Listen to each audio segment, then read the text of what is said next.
Thank you very much. Mr. Kent, did you have anything to add? Thank you, Mr. Chair. I'd just like to add that, in terms of the regional center core staffing, that is a major focus of the group. We've talked about it, and we will be looking more into that issue. So. Is the task force have some timeline to make its recommendation, and specifically a recommendation around the caseload ratio issue? We've not determined that yet, but we are working towards it, and with your sort of direction, we'll keep working towards it. Anyone who knows me will tell you I'm always in a hurry, and everything's always urgent. So if you would share to the task force members on our behalf, let's hurry, it's urgent. I will do, and they echo those sentiments as well. Thank you very much, sir. Ms. Ritchie, did you have anything to add? Well, I just want to say if the association can be of any assistance in gathering this information, we certainly stand ready. Move as you will. I'm sure that you can help, and so you don't need permission as you have that information. This committee is interested in having it, but please make sure you share it with the department, the governor's staff, and finance, because we want this to be an ongoing conversation. Of course I will. Thank you. Thank you. Assemblymember Grove has a question. Thank you. I do. I truly do applaud the chair. I've sat on this committee for 4 years, and I have never had a chair take such a bold statement as to defend the community. So I really, really do applaud you from the bottom of my heart to defend these people. I do, just for historical knowledge, would you guys please tell us how long that we have been out of compliance for case ratio, just for kicks? I don't have that detail readily available, but we can look at it. And bless your heart, I know you've only been here for a year. Has anybody got a wild guess? Anybody else on the panel? You going to get me that, Miss Ritchie?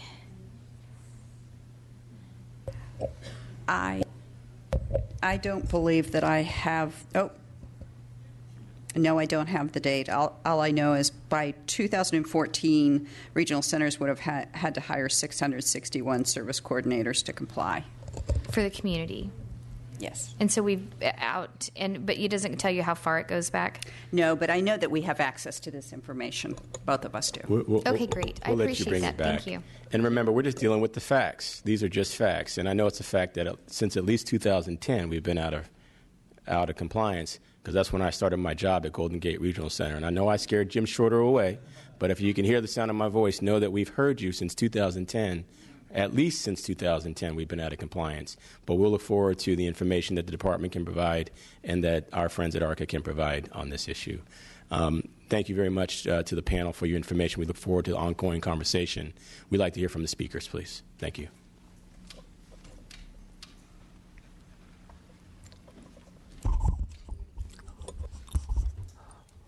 My name is Raymond Castro, and I came from San Luis Obispo. And I live on my own with support help. And every time when my support help leaves, I gotta retrain my new support help on my routine. And I cannot reach my goals. Thank you. Thank you. Just a reminder to the speakers, if you could, 1 minute, and we want to make sure we hear from everyone. Thanks. Next speaker. Hello, my name is Javier Zaldivar, and I am the Executive Director for San Andreas Regional Center. And it gratifies me to see so many people here in the audience who are individuals whom we serve. But the reason they're able to be here and I think live complete and full lives is by the support and the wonderful work that people have provided them that have made careers. It is not just a job for many of the providers and the regional center staff. It is a career. And when we're talking about careers, we really need to support everybody to make sure that they're able to live and to have an adequate wage and compensation. And I am comparing myself to the Silicon Valley, where if you go to a county Department of Family and Children, the starting wage for their social worker is $30,000 more than the top pay of our service coordinator. So we appreciate all of the comments that have been made, and in order to support the individuals, please consider the 10%. Thank you. Hi again. My name is Debbie Ellis, and I represent service providers for San Andreas Regional Center. Just one thing that I was just noticing on some of the comments here. I mean, has the members taken a look at what the median rate is? It certainly doesn't add up to what the cost of living is in that area. The median rate is across the state of California. Somebody in Silicon Valley, it just doesn't add up. It's a negative number. We're not going to be able to get providers in to do the work in these areas like Silicon Valley, San Francisco, Marin, for those median rates. And the other one thing I just wanted to add was, please, can you guys just look at the annual audit and suspend it until you guys can come up with a better way? It's costing us so much money. It doesn't make any sense. What have you found out? Nothing. I have not heard anything as a provider, and I've been doing this for 14 years. Yes, I will conclude. Thank you. Thank you.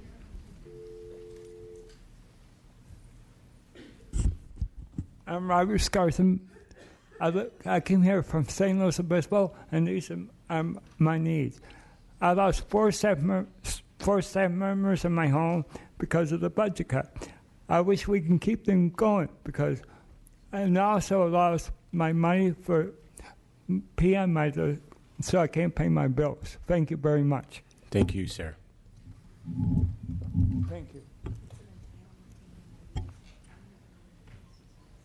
Hello, I'm Vanessa Moore with Maxim Healthcare Services. I serve the Alta Regional Center. What we do is respite services. We also serve personal attendant services. We help people live more independently in their home. We just ask that this budget cut or the 10% is considered. It's hard to pay, a service caregiver $9 an hour minimum wage to take care of these people in their home that need so much. We have daily needs from parents, respite needs, and to get a caregiver to go out to a home for a child who is combative and who doesn't know any better, it's really rough to be able to not pay what they deserve. So please consider the 10%. Thank you. Thank you. Thank you. My name is Ann Struthers. I am from the East Bay. Go East Bay. I'm also currently the president of Regional Center East Bay. We cover Alameda and Contra Costa counties. I'm also an employee of Contra Costa County and Social Services, so I'm fully aware of the disparities in the salaries paid between Regional Center and the county. But my primary role is as Todd's mom. Todd is turning 30 on Friday. He has autism. He's able to live independently with supports. And his independent living skills worker, I got to know her a little bit over the holidays, only to find that she is receiving CalFresh. She has to receive food stamps in order to put food on the table. And I should have known this, but I didn't. And I don't want our developmental disability system to have the reputation of being like Walmart and paying so low that their workers have to go on benefits. Anyway, thank you very much. Thank you. Hello, and thank you for my 60 seconds. I'm here on behalf of Renee, my severely developmentally disabled daughter, and the thousands of sons, daughters, brothers, sisters, moms, and dads who are unable to advocate and care for themselves due to their developmental disability. I'm also here on behalf of California's community-based developmental services programs, the regional centers, and most importantly, the care providers who provide care and supervision for our state's most needy citizens. Please take a moment when you're struggling with the budget and think about what it would be like if you had to entrust your loved one into the hands of care providers, the sense of loss, guilt, and worries that go along with that decision. On a personal note, the most difficult thing I've ever had to do was to turn my daughter over into the hands of professionals. Now think about the wonderful people who have dedicated themselves to help provide care for your loved one. All of us would want for the care providers to be compensated appropriately to the point where they were able to be stable in their jobs and focus on taking care of your loved one. As legislators, you have the awesome opportunity to do what is right and in the best interest for the most needy citizens of our great state. So many developmentally disabled individuals simply are not seen or heard, and they need a voice, and for our leaders to protect them. This is one of those opportunities for each of you. Please approve the 10% across-the-board funding increase now and 5% increases yearly until the funding for provider rates and regional centers are reformed. Thank you. Thank you. Thank you, members. My name is Jill Escher. I'm president of Autism Society San Francisco Bay Area and the mother of a son and a daughter who are both functionally incapacitated by severe forms of autism. I'm glad to see so many clients here today, but I could not bring my 16-year-old son. If he were here, he would run about and screech. He would rip off his clothes. He would chew on your furnishings. He would denude your carpet, and then he would run out that door to Lord knows where, and that would just be the start of it. I am here to bring up the elephant in the room, and that is California's autism population is exploding in a near exponential fashion. California's adult autism population will double over the next 5 years and will triple over the next 10. They are entering a community system woefully unprepared to meet their very intensive needs. And there is, as yet, no long-term thinking and no plan for all the programs and housing that we will need in every single community throughout the state. For now, I ask your support for a sustainable budget and one responsive to the escalating challenge of adult autism in our state. 10% is the very least we could do. Thank you. Thank you. And you're welcome to bring your son if you choose to. And if he decides to rip off his clothes and run around, that's between you and him. So.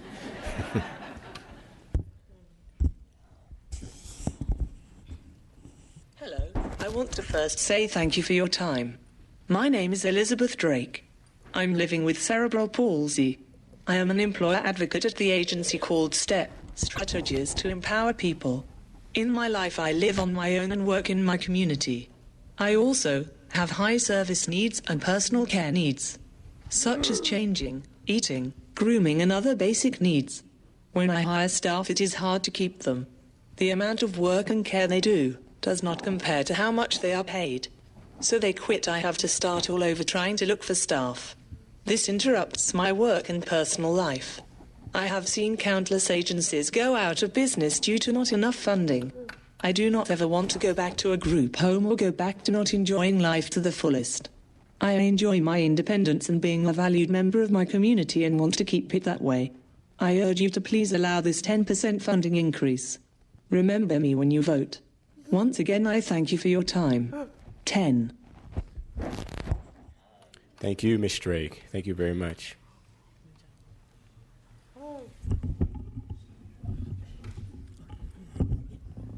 Hi, just to put a face to her staff, I'm one of her staff for Elizabeth Drake. My name is October King. I represent the agency STEP, Strategies to Empower People. Just to make it quick, my story, I'm a mother, a college student, and also her caregiver. She has high service needs, as she stated before. I'm doing legit work in the privacy of her own home, and I believe that I deserve to get paid that way. So thank you. Thank you, Ms. King.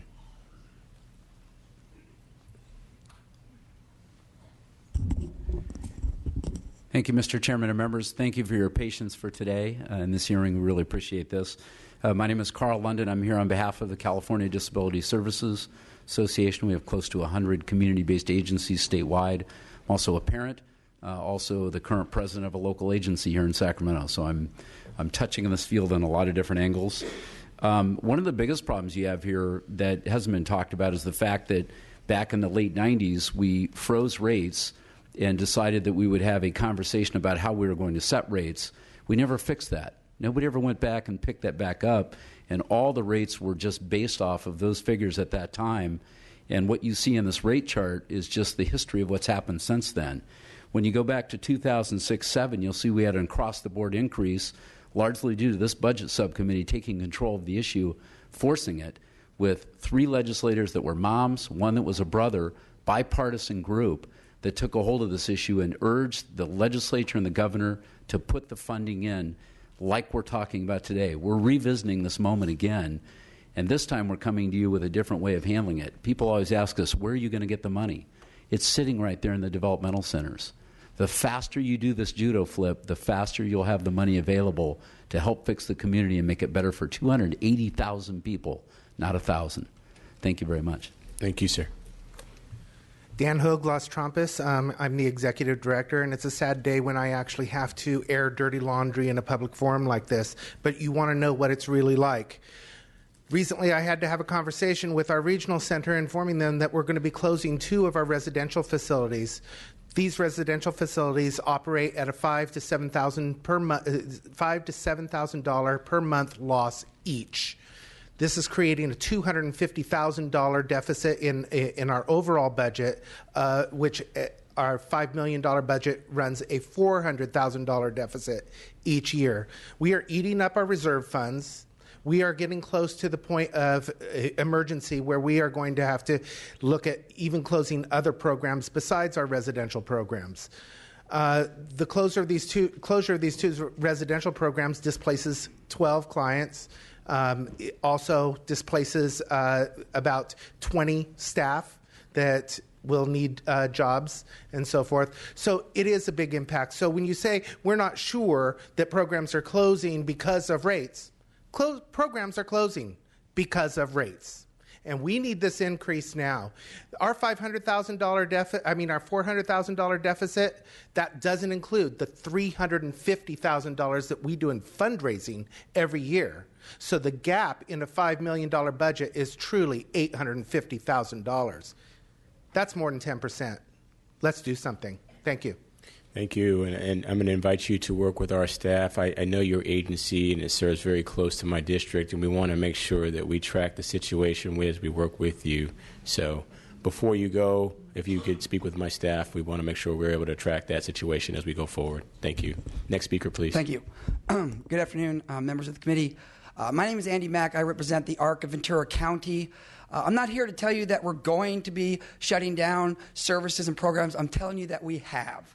Unfortunately, we've shut down our residential services and displaced people. We've shut down our after-school program, so we don't even service kids. And you got to know that if you get kids early, and no matter what it is you're coaching them up on, they have a better chance of success. So that's a problem right there in itself. If we get our 10%, I can tell you we can stop shutting things down. But if you don't want to come back here in the next 5 years, you have to reform. Otherwise, that hill's too big to climb. So inflation's here, the rate's here. The 10% gets us here, but if that's all we do, it's still going to go up and up. So if we don't reform, we're going to be in this room again in 5 years. And I don't want to do that. And I thank you for your time. Thank you. Sorry about the closure. And again, we'll be collecting information about closure. So if you could work with our staff, we want to have that information as we go forward. Thank you. Thank you. Next speaker. Hi, my name is Donna Feingold. I'm the director of an agency called the Adaptive Learning Center in Concord, California. And I'm here just because I've seen the system, watch it deteriorate over 27 years. That's how long I've been in California. And I think ARCA's, see that A and R still come out on me every once in a while. I'm from Boston. ARCA's paper on, that the system on the brink of collapse really is a great summary of where we are at. As a director, about 70% of our funds go into our staffing. And I think we all here, every person in this room, we value every citizen, our most vulnerable citizens. And if we do that, we must value the direct care staff who support them and help them to be as independent as possible. Please support the Lanterman Coalition's 10% increase. It's just a start. I've been around. There's been so many studies on how to fix the wage system. I mean, if you look on your shelves, you've seen that this has been done so many times, but it hasn't been fixed. And just to piggyback on what was just said, we won't be here in 5 years. Half the people in this room won't be here in 5 years if we don't start making some changes today. Thank you. Thank you. Hello, my name is Joanne Giardello, and I share a home with my sister Toni Marie Giardello, who has both physical and developmental disabilities. Though many doctors encouraged our family to place her in a state hospital due to their perceived level of her care needs. I am also a case management supervisor at North Bay Regional Center. And through both these life experiences over the past 30-plus years, I have seen our system progress and regress. And unfortunately, it is very clear that our system is in a serious state of regression. When I started the system, and during those 30-plus years, I earned $10 an hour as a vocational specialist. My sister right now, the specialist that serves her, receives the same amount of money, $10 an hour. Thank you. Thank you. Hi, Joan Schmidt. I'm a parent, and I also have a supported living agency. My son, 24 years ago, received a letter from one of the developmental centers saying that his behavior was too aberrant for him to attend, so I hung it on my wall next to my child that was turned down at Stanford, and we have kept that letter. But he's lived in the community now for 24 years. After doing a parent vendorship, we have put together, my son and I, a supported living agency. We've replicated what has worked so well. So we have many, many stories of success. Today, I want to specifically thank you, Mr. Chairman and committee, for the most realistic, logical conversation I've heard in this room in many years. And I thank you very much for that, because I know it's not easy to sit there and listen to so many people. But we have such honest problems. I'm also a member of the California Supported Living Network, and I know we are already collecting data and would be happy to share, so the network will be working with department to do that. I'm going to end with what my son said when I said he can be difficult, but he wanted to come today. Wouldn't you like to come and fight for our services? He said, why should I have to testify for my life? I just want to live. Your son Will said, thank you, and we look forward to the data. Thank you. Carlene Holden with Easter Seals. I, too, am grateful. Really great hearing. I think it was great testimony on the numbers. Our experience certainly verifies the accuracy of the presentations that were given to you, and I'm very optimistic. Thank you for your leadership. Thank you. Michelle Ramirez again on my own independent living services. I just want to say that I don't know any time in the history of California where an industry has sustained $1 billion of consistent cuts over 10 years, coupled with continual unfunded mandates and an influx to our actual population that we serve all together. And then we're expecting businesses to stay in business and viable with those constraints. Please strongly consider that 10%. Please. Thank you. Thank you. Hi, my name is Eleni Yalarikis. I'm with Capital Social Services. We teach independent living skills, and we also do personal attendant services. We are a median rate agency, and our personal attendant services are probably some of the lowest funded services through the regional center. And unfortunately, we don't meet the requirements for the proposed funding, so we're being lowest funded and then not getting the rate increases is very devastating, and it's, we're having hard conversations about can we continue those services. The 10% increase, I think, is necessary. There's a lot of agencies that have sustained the freezes throughout the years, but these 10% would cover median rate agencies like mine as well. So I really appreciate your consideration. Thank you. Thank you. Good afternoon. Thank you for the opportunity to share some comments. My name is Kim Dodd. I'm from Trinity Change Supported Living. We operate in Silicon Valley. I did provide a letter because I knew I'd have trouble getting everything in enough time. But basically, I wanted to say very briefly, in September of 2014, we were serving 24 people in Silicon Valley.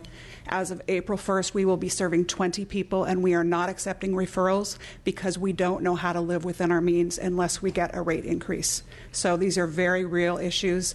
My heart is in this. My son is 32 years old, has autism, and he's been successfully living in his own home for 11 years. His live-in attendant does a phenomenal job, and I am so embarrassed that I am not able to pay him better and the other 80 employees for our agency. So please consider the 10%. Thank you. Thank you. Hello, I'm Sarah Feldstad. I'm a sister of a woman supported by the Regional Center, and I'm also an employee of Golden Gate Regional Center. I'm here today on behalf of many of the people we support who couldn't be here today, and I have almost 75 letters from them to the committee members. And we're joining the chorus and saying we need a 10% increase now, but we also need comprehensive funding reform to avoid losing billions in federal dollars. So please think of us in your budget negotiations. Thank you so much. Can I get... The sergeants will be happy to take that for you. Thank you. Hi, my name is Stephanie Nickel-Rather, and I'm working for Golden Gate Regional Center. It has been said over and over again that, and I believe strongly in that societies put their money to where their values are. That means one can measure any society's values by looking where they're willing to spend money. Having heard over and over testimony of how underfunded our system has been, I think we really have to take a hard look at where our values are as a society and push that forward.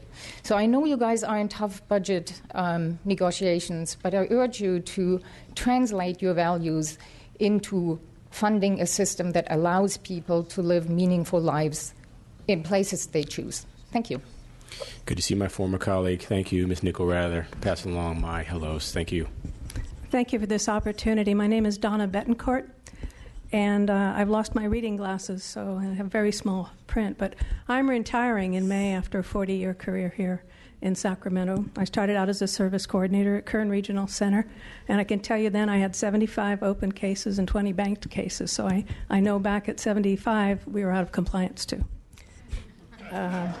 We just got our facts. Thank you very much. That's a big penalty, huh? So I'm wearing today a button that says raise the rates in 98. And every year when I come here, I cross it off and put 99, 2000.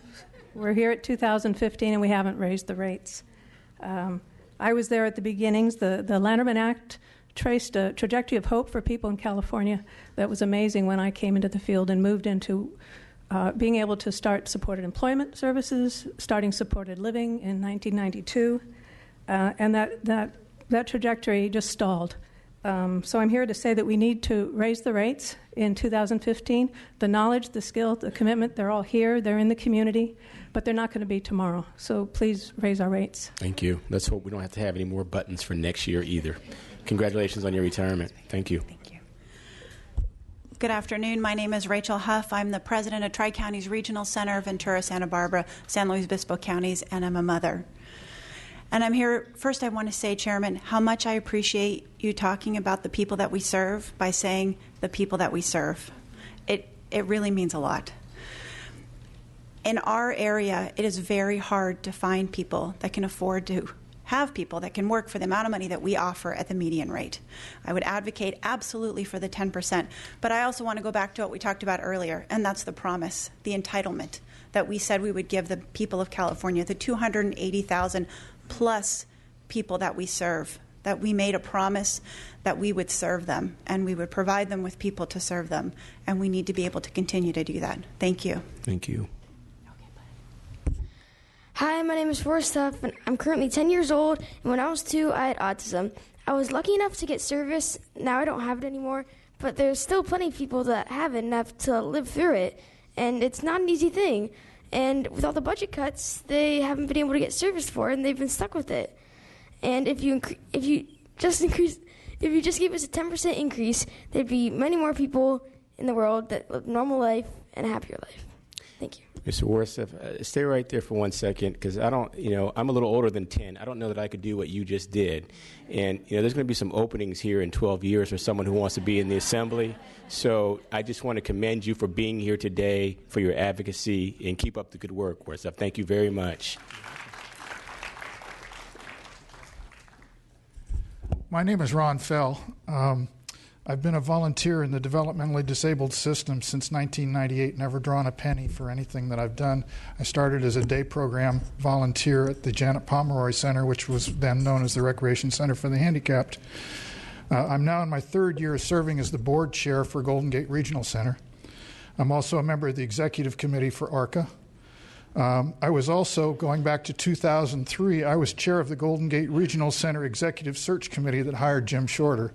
So you can thank me for that. Tell him I said sorry for today. Yeah, will do.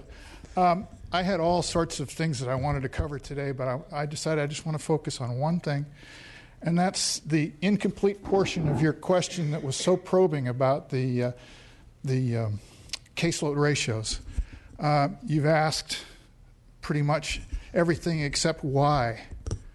Why are the caseload ratios out of whack? Why is every single regional center in California out of compliance? And I'll tell you there are two things. One is because of the core staffing formula, we can't pay enough in the first place. And if we are able to hire competent caseworkers, we're competing with the city of San Francisco that's paying 60% more. And then we lose the people that we hire. And it's a vicious cycle. So unless you can raise the minimum through getting rid of the damn core staffing formula or whatever it takes, and give us enough money to be able to hire the 600 people that we're short in the system in the state right now. The fact that we're out of compliance now dealing with the feds on the developmental center at Sonoma, that's going to seem like a Super Bowl party compared to what's going to go on when we lose $2 billion for being out of compliance on caseload ratios statewide. Thank you. Thank you.